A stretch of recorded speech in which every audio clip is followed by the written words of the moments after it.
जय हिंद। आज के वीडियो में विश्लेषण करेंगे भारत के 12वें राष्ट्रपति प्रतिभा पाटिल का जीवन परिचय। प्रतिभा पाटिल का जन्म जलगांव के नंदगांव नामक ग्राम में 19 दिसंबर 1934 को हुआ था। इनके पिता का नाम नारायण राव पाटिल था, जो पेशे से सरकारी वकील थे।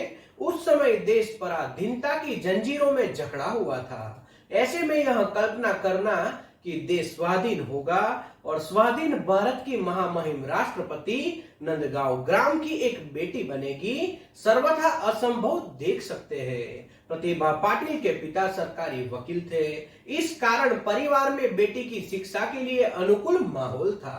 प्रतिभा पाटिल ने आरंभिक शिक्षा नगर पालिका की प्राथमिक कन्या पाठशाला से आरंभ की थी। कक्षा 4 तक की पढ़ाई श्रीमती प्रतिभा पाटिल ने उसी पाठशाला में पूरी की। फिर उन्होंने जलगांव के नए अंग्रेजी स्कूल में कक्षा 5 में दाखिला ले लिया और वहां जलगांव पढ़ने के लिए चली गई। वर्तमान में उस स्कूल को आर विद्यालय के नाम से जाना जाता है, यानी कि ये स्कूल अभी भी कार्यरत है। विद्यालय स्तर की परीक्षा उत्तीर्ण करते हुए श्री प्रतिभा पाटिल अपने व्यक्तित्व का विकास अन्य गतिविधियों में लिप्त रहते हुए करती थी और इसी के बदौलत भाषण, वाद विवाद एवं खेल कूद की गतिविधियों में श्री प्रतिभा पाटिल का विशिष्ट भाव उभर कर सामने आया। वह मात्र शैक्षिक पुरस्कारों में ही लिप्त नहीं रहती थी और व्यक्तित्व के सभी पहलुओं को वो उनके साथ लेकर चलती थी, यानी कि उनमें ध्यान रखती थी। प्रतिभा पाटिल को शास्त्रीय संगीत के प्रति भी गहरा लगाव था। टेबल टेनिस की भी वह निपुण खिलाड़ी थी। वह प्रतिभा पाटिल के जलगांव में मुरली जेठा एमजे कॉलेज विश्वविद्यालय में उन्होंने आगे जाकर प्रवेश लिया, तो उनका व्यक्तित्व किसी दब्बू नारी जैसा नहीं था, यानी कि वह प्रभावशाली बेटी थी। वह महाविद्यालय तक अपनी बहुमुखी प्रतिभा के कारण पहुंची थी। उन्होंने टेबल टेनिस में महाविद्यालय और विश्वविद्यालय का प्रतिनिधित्व किया। एक कुशल खिलाड़ी के रूप में उन्होंने कई पुरस्कार भी प्राप्त किए। फिर आगे एमए करने के बाद प्रतिभा पाटिल ने अपने कैरियर का चुनाव करने के कानून की पढ़ाई करने का निश्चय किया। राजकीय महाविद्यालय जलगांव से श्रीमती प्रतिभा पाटिल ने स्नातकोत्तर की उपाधि प्राप्त की। यह भी उल्लेखनीय है कि सादगी की प्रतिमूर्ति प्रतिभा पाटिल महाविद्यालय की ब्यूटी क्वीन बनने का सौभाग्य भी उन्हें प्राप्त हुआ था। इसके बाद उन्होंने विधि महाविद्यालय मुंबई से कानून की उपाधि प्राप्त की।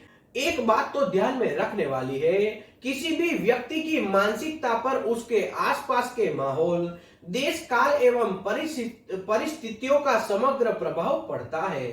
अतः यह संभव ही नहीं था कि प्रतिभा पाटिल इन सबसे अछूती रहती। फिर परिवार का माहौल भी ऐसा था जहां समस्याओं तथा प्रश्नों को लेकर कई व्यक्ति उनके पिता के पास आते रहते थे। तब वकील पिता उनकी कानूनी समाधान प्रस्तुत करते थे और लोगों को समझाते थे। प्रतिभा अपने पिता नारायण राव को लोगों की समस्याओं एवं सवालों का समाधान करते हुए देखा करती थी। इसी कारण लोगों की समस्याएं दूर करने की अभिवृत्ति उनके स्वभाव में विकसित हो रही थी, यानी वह उनके पापा से कुछ ना कुछ सीखती रहती थी।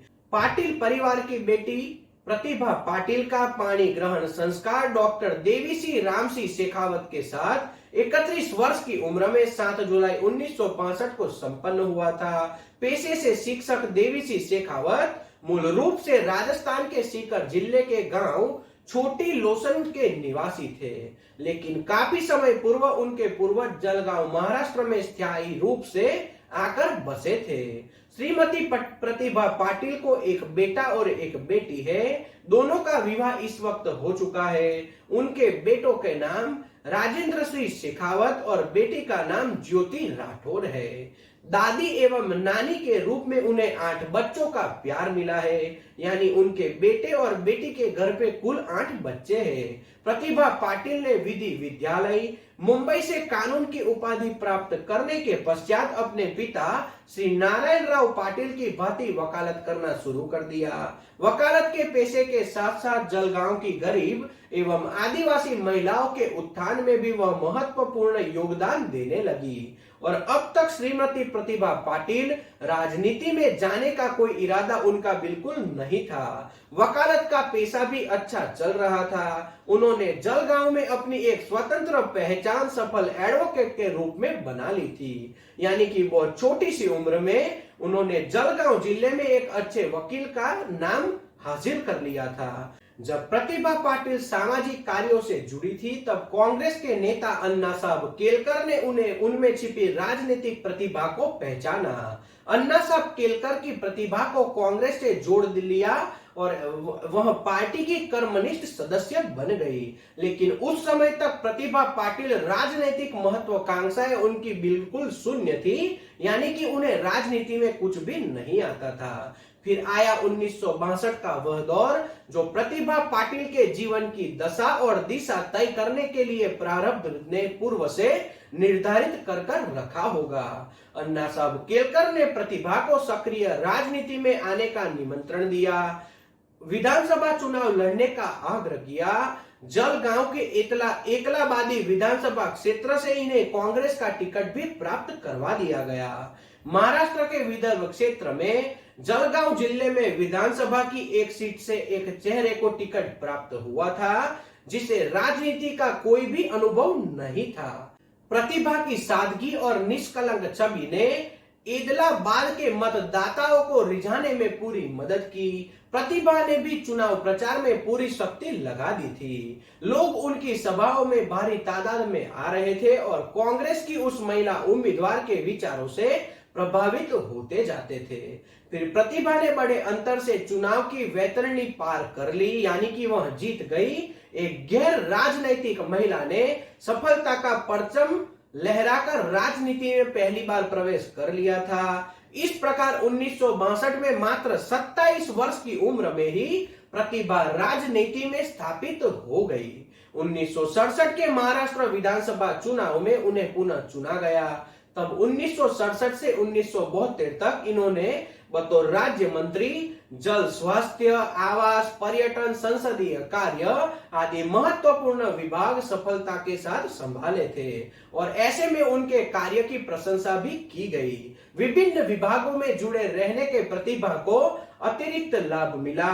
उन्हें मंत्रालय प्रशासन का पूर्व व्यवहारिक ज्ञान हो चुका था। वह 1962 में महाराष्ट्र विधानसभा चुनाव में फिर विजयी हुई। इस बार उन्हें राज्य का कैबिनेट मंत्री बनाया गया। इन्होंने पर्यटन, समाज कल्याण और आवास विभाग की जिम्मेदारी सफलतापूर्वक निभाई। आगे 1979 में कांग्रेस को महाराष्ट्र विधानसभा चुनाव में बहुमत प्राप्त नहीं हुआ, यानी कि कांग्रेस चुनाव हार गई। इसके बावजूद प्रतिभा पाटिल पुनः चुनाव जीतकर विधानसभा में पहुंची।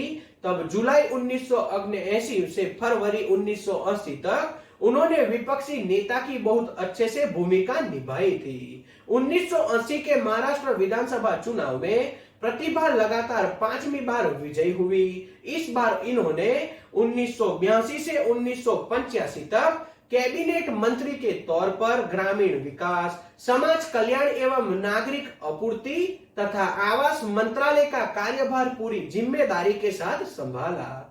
कांग्रेस के केंद्रीय आला कमान की दृष्टि प्रतिभा के कार्यों पर केंद्रित थी। यही कारण था कि उनकी योग्यता को देखते हुए इन्हें राष्ट्रीय राजनीति के परिदृश्य पर लाना आवश्यक समझा गया। यानी कांग्रेस के केंद्र के आला कमान ने उन्हें केंद्र में बुलाया। इन्हें 1985 में राज्यसभा के लिए चुन लिया गया।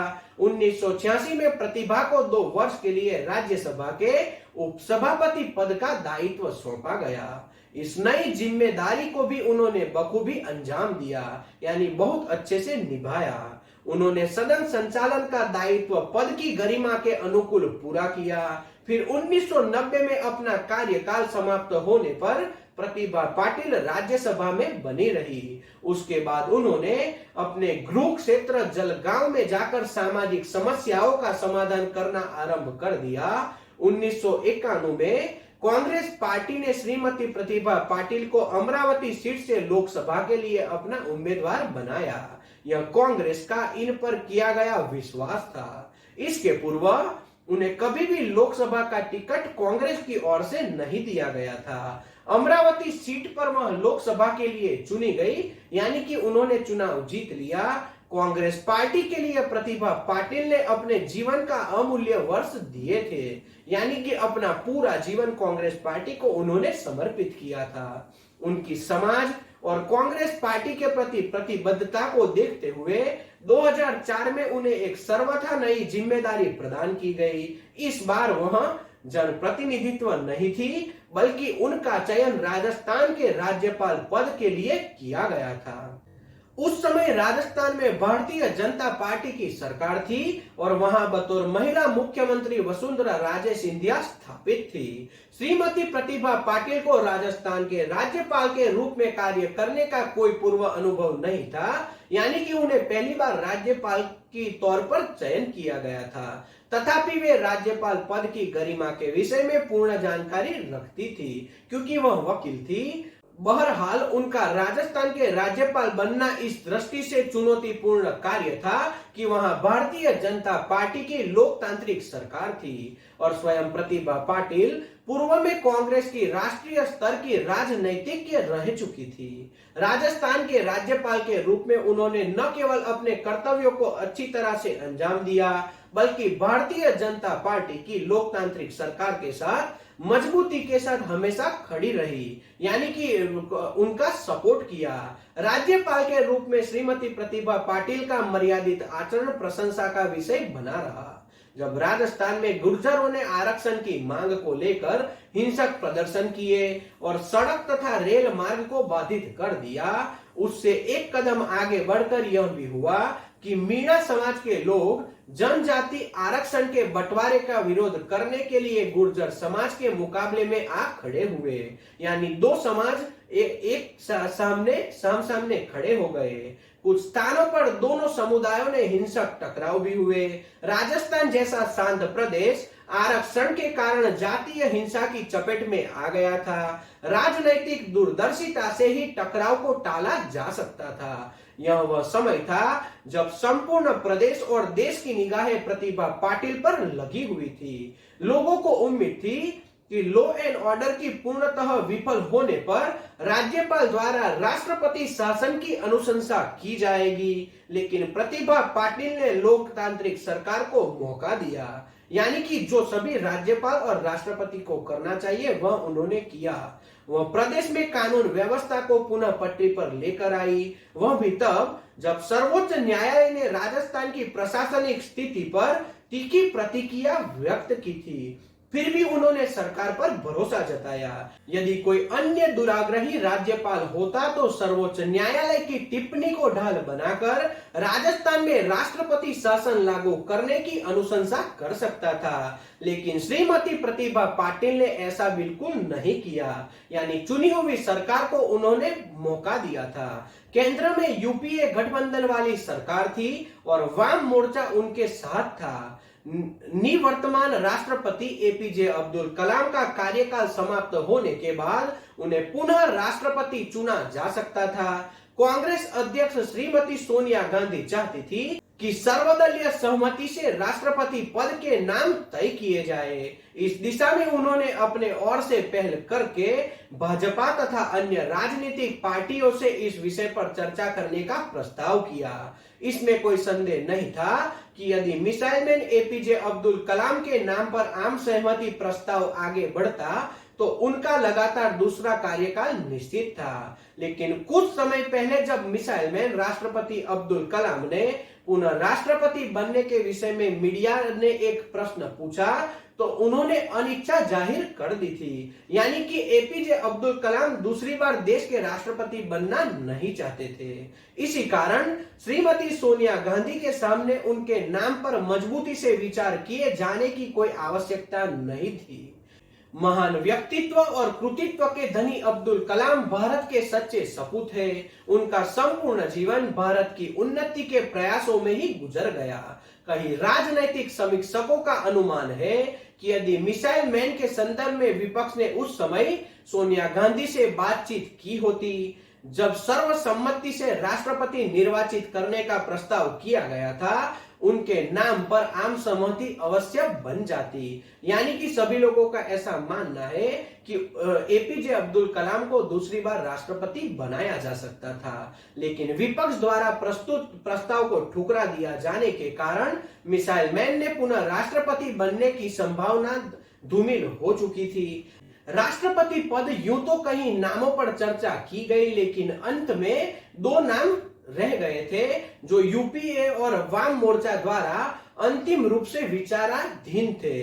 दोनों नाम महिला उम्मीदवारों के थे, एक गांधीवादी विचारधारा वाली निर्मला देश पांडे और दूसरी राजस्थान की तत्कालीन राज्यपाल श्रीमती प्रतिभा पाटिल। इन दोनों के नाम सभी लोगों के सामने थे। फिर श्रीमती प्रतिभा पाटिल के नाम पर दोनों दलों द्वारा सहमति होते ही विपक्ष की राय लेने का इंतजार नहीं किया गया। प्रतिभा पाटिल की उम्मीदवारी घोषित होने के पश्चात बसपा सुप्रीमो और उत्तर प्रदेश की तत्कालीन मुख्यमंत्री मायावती ने प्रतिभा पाटिल को समर्थन देने का भरोसा दिलाया, जो यूपीए तथा वामपंथों के लिए राहत का संदेश था, क्योंकि इससे बहुमत साबित हो रहा था। इसी प्रकार महाराष्ट्र में शिवसेना प्रमुख बाल ठाकरे ने भी महाराष्ट्रीयन महिला के राष्ट्रपति बनने की राह को हमवार बनाने का इरादा जाहिर कर लिया, यानी शिवसेना ने भी समर्थन दे दिया था। इससे प्रतिभा पाटिल का राष्ट्रपति भवन में जाना निश्चित हो गया। फिर 14 जून 2007 को नाटकीय घटनाक्रम के बाद अंततः यूपीए और वाम दलों ने राष्ट्रीय पद के उम्मीदवार का नाम अंतिम रूप से तय कर लिया। यह नाम था राजस्थान की तत्कालीन राज्यपाल श्रीमती प्रतिभा पाटिल शेखावत का। श्रीमती प्रतिभा पाटिल माउंट आबू में फोन पर बात करके उन्हें राष्ट्रपति पद हेतु उम्मीदवार बनाए जाने की जानकारी दी गई। प्रतिभा पाटिल ने कुछ क्षण हैरानी में गुजारने के बाद अपनी स्वीकृति दे दी। तब मीडिया को राष्ट्रपति पद हेतु प्रत्याशी की जानकारी दे दी गई। इस प्रकार एक महीने से चल रही वार्ताओं और अनिश्चितताओं पर विराम लगा दिया गया और प्रतिभा पाटिल को राष्ट्रपति उम्मीदवार घोषित किया गया। नवनिर्वाचित राष्ट्रपति श्रीमती प्रतिभा पाटिल ने बुधवार 25 जुलाई 2007 को औपचारिक रूप से देश के सर्वोच्च संवैधानिक पद का दायित्व ग्रहण किया। उन्हें दोपहर 2:30 पर संसद के केंद्रीय भवन में मुख्य न्यायाधीश के.जी. बालकृष्णन के पद एवं गोपनीयता की शपथ दिलवाई। इसके साथ ही एपीजे अब्दुल कलाम औपचारिक रूप से राष्ट्रपति भवन से विदा हो गए। श्रीमती प्रतिभा पाटिल ने अंग्रेजी में उस वक्त शपथ ग्रहण की। शपथ लेने के बाद श्रीमती प्रतिभा पाटिल ने परंपरा का निर्वाह करते हुए निवर्तमान राष्ट्रपति एपीजे अब्दुल कलाम से सीट परिवर्तित की। तभी उनके सामने संसद के बाहर 21 तोपों की ध्वनि गूंज उठी। यह कार्यक्रम तकरीबन 20 मिनट तक चला था। इस समारोह में प्रधानमंत्री मनमोहन सिंह, लोकसभा अध्यक्ष सोमनाथ चटर्जी, राज्यसभा के कार्यवाहक सभापति आर रहमान खान, पूर्व उपराष्ट्रपति भैरों सिंह शेखावत, यूपीए अध्यक्ष सोनिया गांधी, पूर्व प्रधानमंत्री अटल बिहारी वाजपेयी एवं इंद्र कुमार गुजराल, लोकसभा में प्रतिपक्ष के नेता लालकृष्ण अडवाणी, राज्यसभा में प्रतिपक्ष के नेता जसवंत सिंह सहित सभी मंत्री और राज्य के सभी राज्यपाल और मुख्यमंत्री सभागृह में मौजूद थे।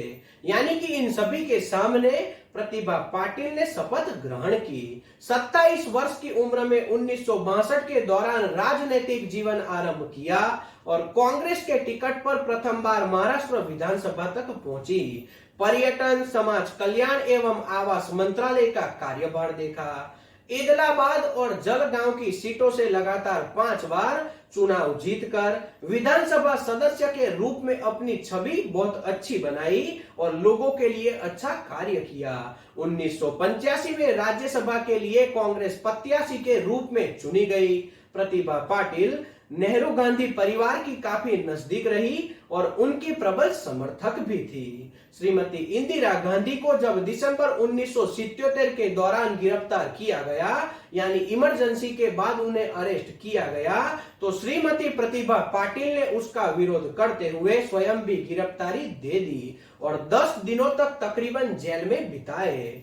महाराष्ट्र में जब कांग्रेस सरकार पुनः सत्ता में लौटी तो वह संभवित मुख्यमंत्री में एक मजबूत दावेदार थी, लेकिन संजय गांधी उस वक्त सब कुछ देख रहे थे और उन्होंने अपने विश्वास पात्र AR अंतुले को मुख्यमंत्री पद दे दिया, यानी मुख्यमंत्री बनने से प्रतिभा पाटिल रह गई। 1988 से 90 में राजीव गांधी ने प्रतिभा पाटिल को महाराष्ट्र प्रदेश कांग्रेस कमेटी का प्रमुख मनोनीत किया। प्रतिभा पाटिल ने national federation of urban cooperative bank of credit society के निर्देशन पद पर भी कार्य किया। यह national cooperative union of India की अधिशासी सदस्य भी बनी रही। श्रीमती प्रतिभा पाटिल 10वें लोकसभा चुनाव में कांग्रेस के टिकट पर अमरावती सीट से चुनी गई, यानी कि राज्यसभा में भी कार्य किया और लोकसभा में भी अपनी सेवाएं दी। अपना कार्यकाल पूर्ण करने के बाद उन्होंने सक्रिय राजनीति से संन्यास ले लिया। तकरीबन 8 वर्ष की सक्रिय राजनीति के संन्यास के बाद 2004 में प्रतिभा पाटिल को राजस्थान का राज्यपाल बनाकर एक नई जिम्मेदारी सरकार की ओर से सौंपी गई। इन्होंने राजस्थान में जब राज्यपाल का पदभार ग्रहण किया तब वहां मुख्यमंत्री वसुंधरा राजे एवं विधानसभा अध्यक्ष सुमित्रा सिंह दोनों महिलाएं थी। 19 जुलाई 2007 को हुई राष्ट्रपति चुनाव हेतु यूपीए ने प्रतिभा पाटिल को उम्मीदवार घोषित किया, जिनका समर्थन वाम दलों ने भी किया था। प्रतिभा पाटिल ने राज्यपाल रहते हुए राजस्थान सरकार के विवादास्पद धर्म परिवर्तन निषेध बिल का बहुत विरोध किया, यानी अपने राज्यपाल के पावर का उपयोग किया। महिला कल्याणार्थ दिल्ली एवं मुंबई के कार्यकारी महिलाओं के लिए आवास गृह स्थापित किए। जनजाति युवाओं के लिए जलगांव में इंजीनियरिंग कॉलेज की भी इन्होंने स्थापना की। श्रम श्राद्धना ट्रस्ट की कार्यकारी ट्रस्टी बनी रही। जलगांव शुगर फैक्ट्री की अध्यक्ष भी बनी रही, यानी कि वह बीच में अध्यक्ष भी चुनी गई। सरकारी निकाय के रूप में महिला विकास मंडल उन्होंने स्थापित किया। जलगांव में नेत्रहीनों के लिए औद्योगिक प्रशिक्षण संस्थान की स्थापना की और गरीब बच्चों के लिए विद्यालय की भी उन्होंने स्थापनाएं करवाई। जलगांव में महिला कोऑपरेटिव बैंक की उन्होंने स्थापना की ताकि महिलाओं को रोजगार मिल सके। 25 जुलाई 2007 को भारत की प्रथम महिला राष्ट्रपति वह चुनी गई और इस तरह से उन्हें राष्ट्रपति के रूप में भारत ने स्वीकार किया। 5 साल का अपना कार्यकाल उन्होंने पूर्ण किया। तो यह थे भारत के 12वें राष्ट्रपति श्रीमती प्रतिभा पाटिल का जीवन परिचय। तो आज के वीडियो में इतना ही। जय हिंद।